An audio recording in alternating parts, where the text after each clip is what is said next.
Welcome विद्यार्थी मित्रांनो, परीक्षेच्या आधी काय 5 चुका करू नये हे आपण आज बघणार आहोत।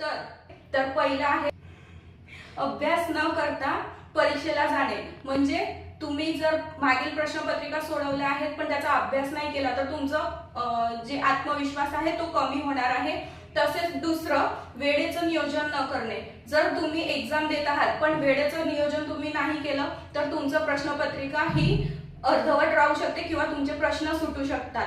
तसेच तिसरं, प्रश्न नीट न वाचणे। जर तुम्ही प्रश्न नीट नाही वाचले आणि तो प्रश्न घाई गडबडीमध्ये तुम्ही चुकीचा वाचला आणि त्याचं उत्तर चुकीचं दिलं तर तुमचे मार्क जाऊ शकतात। तसेच चौथं आहे OMR शीट नीट न भरणे। OMR शीट जरी तुमचं उत्तर बरोबर असेल पण OMR शीट जर राऊंड तुम्ही जर चुकीचं भरलं तर तेव्हाही तुमचे मार्क्स हे जाणार आहेत। तसेच पाचवं, नवीन अभ्यासक्रम परीक्षेच्या आधी तुम्ही शिकायला घेणे।